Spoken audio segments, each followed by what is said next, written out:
So hello students, now we are starting our last topic of some basic concept of chemistry, that is empirical and molecular formula. तो आइए पहले जानते हैं कि ये होता क्या है, देन कंपाउंड्स का एम्पेरिकल और मॉलिक्यूलर फॉर्मूला कैलकुलेट करेंगे. तो फर्स्टली मैं स्टार्ट कर रही हूँ यहाँ पे molecular formula.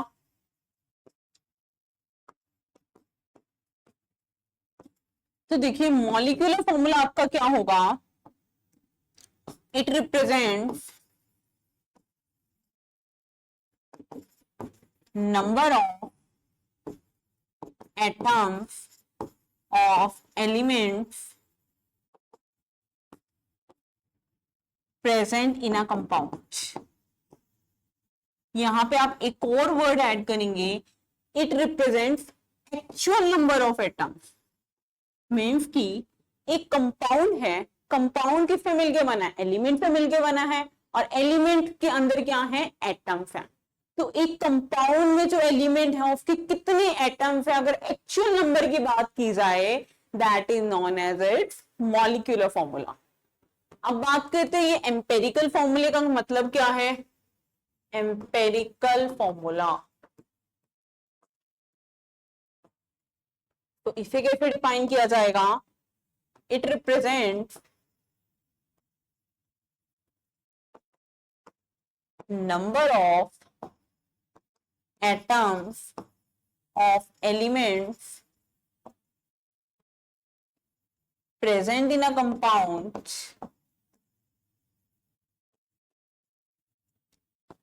in a simple whole number ratio.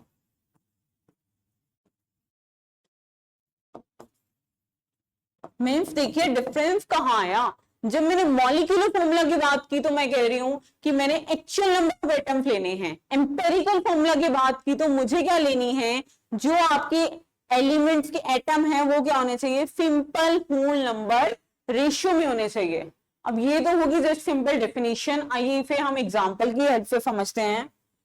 जैसे कि क्वेश्चन क्या है, what is the empirical and molecular formula for benzene. Benzene की बात की जाती है, इसका एम्पेरिकल फॉर्मूला क्या रहेगा और मॉलिक्यूलर फॉर्मूला क्या रहेगा.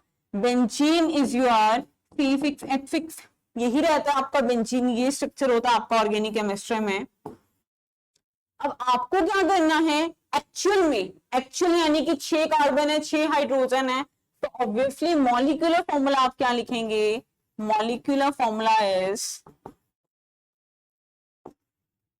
C6H6.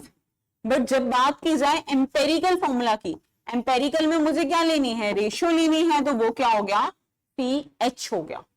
इसी तरह बात करते हैं हाइड्रोजन पेरोक्साइड की. हाइड्रोजन पेरोक्साइड आपका क्या रहता है, H2O2 रहता है, यानी कि 2 हाइड्रोजन प्रेजेंट है, 2 ऑक्सीजन प्रेजेंट है. तो सबसे पहले बात करते हैं मॉलिक्यूलर फॉर्मूला की. मॉलिक्यूलर फॉर्मूला आपका क्या रहता है, H2O2 एज इट इज, यानी एक्चुअल नंबर को रिप्रेजेंट कर रहा है. बात करते हैं एम्पेरिकल फॉर्मूला की. एम्पेरिकल फॉर्मूला यानी कि आपको होल नंबर रेशियो लेनी है, so it will be HO.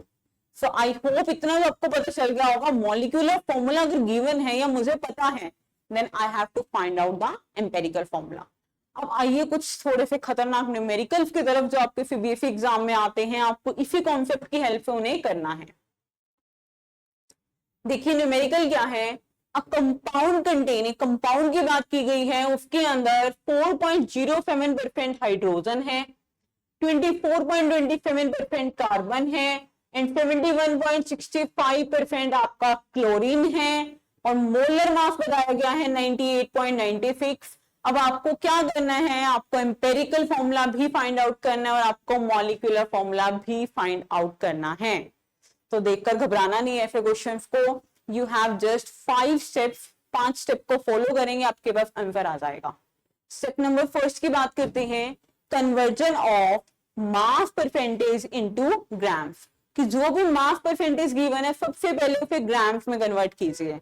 अब ग्राम्स में कन्वर्ट करने के लिए मैं यहां पर एक लाइन लिख रही हूं, लेट अ कंपाउंड, ये कंपाउंड मैंने लेट कर लिया, हैविंग मास ऑफ 100 ग्राम. उसका मास कितना है 100 ग्राम है, तो 100 ग्राम में हाइड्रोजन कितना हुआ 4.07, कार्बन कितना हुआ 24.27, क्लोरीन कितना हुआ 17.65। ये आपको जो परसेंटेज में गिवन थे, अब 100 ग्राम में ये किस में हो गई ग्राम्स में प्रेजेंट है। तो ये तो था छोटा सा आपका स्टेप नंबर फर्स्ट। अब चलिए चलते हैं स्टेप नंबर सेकेंड की तरफ। देखिए स्टेप नंबर सेकेंड आपको क्या कहता है, हर एक एलिमेंट को आप किस में कन्वर्ट कर दीजिए, नंबर ऑफ मोल्स में कन्वर्ट कर दीजिए। तो नंबर ऑफ मोल्स का मुझे फॉर्मूला पता रहता है, नंबर ऑफ मोल्स, सबसे पहले हाइड्रोजन की बात करते हैं, तो गिवन मास बाय में मॉलिक्यूलर मास। अब कुछ ना कुछ मास तो गिवन है, चेक करते हैं कितना है 4.07, डिवाइड में क्या आएगा मॉलिक्यूलर मास, तो कितना रहेगा आपका 4.07 मोल। उसके बाद कैलकुलेट करते हैं number of moles of carbon. Carbon के कितना है 24.27 ग्राम, डिवाइड में क्या आएगा 12। तो जैसे आपकी कैलकुलेशन, आपको मैथमेटिक्स की तरह कंप्लीट कैलकुलेशन नहीं करनी, मैं बार बार कह रही हूँ, आपको जस्ट केमिस्ट्री में अप्रॉक्स आइडिया चाहिए, तो आपका ये अप्रॉक्स 2.02 आप ब्रैकेट में यहां पर लिख सकते हैं अप्रॉक्स, आपका यहां तक काम खत्म। उसके बाद आपको निकालने हैं number of moles of chlorine. Chlorine का मास कितना था 71.65, डिवाइड में क्या लेंगे 35.5, तो ये भी अप्रॉक्स इसके इक्वल है, तो मैं सेम वैल्यू ही यहां पर एक बार लिख रही हूं। तो ये तो हो गया step number 2। Now come to the step number 3। Step number 3 क्या कहता है, divide each of the mole values obtain by the smallest number. जो ये 3 वैल्यूज आपकी ऑब्टेन हुई, इसको सबसे छोटे नंबर से डिवाइड कर दीजिए। Means you have to find out the whole number ratio. तो देखिए होल नंबर रेशियो निकालेंगे कैसे, 4.07 है, 2.02 है, 2.02, तो होल नंबर रेशियो मुझे चाहिए थी, तभी तो मैंने क्या कहा कि मैं इसको इतना ही ले लेती हूँ 211। अगर मैं फिर 2.1012 ये कितना भी आगे सॉल्व करते कुछ मैटर ही नहीं करता था, क्योंकि मुझे लास्ट में क्या चाहिए, मुझे लास्ट में चाहिए होल नंबर रेशियो। तो ये रेशियो किसकी आई है, ये है हाइड्रोजन के लिए, ये है कार्बन के लिए, और ये है आपका क्लोरीन के लिए। अब आइए देखते हैं नेक्स्ट स्टेप में क्या होगा। The next step is write down the empirical formula. कहता है कि एम्पेरिकल फॉर्मूला राइट कीजिए। एम्पेरिकल फॉर्मूला क्या होता है, अब उसके लिए आपको सिंपल होल नंबर रेशियो चाहिए होती थी, और लास्ट स्टेप में आपने होल नंबर रेशियो ही तो निकाली है। देखिए ये होल नंबर रेशियो तो निकल के आई, जिसमें एक कार्बन है, 2 हाइड्रोजन है, 1 क्लोरीन है। एक कार्बन है, 2 हाइड्रोजन है, 1 क्लोरीन है। ये क्या है आपका एम्पेरिकल फॉर्मूला है। Now the step number 5 is right the molecular formula. अब देखिए अभी तक आपने क्या किया, आपने मॉलिक्यूलर की हेल्प से एम्पेरिकल निकाला है। अब आपको काम अपोजिट दे दिया गया, आपको एम्पेरिकल की हेल्प से क्या निकालने हैं, मॉलिक्यूलर निकालने हैं। तो यहां पर आपको क्या करना पड़ेगा, आपको एक फैक्टर n कैलकुलेट करना पड़ेगा। n क्या रहता है आपका, molecular mass divided by empirical mass. Molecular mass यानी कि जो गिवन है क्वेश्चन में, देखिए कितना गिवन है 98.96 ग्राम, इतना ही गिवन है।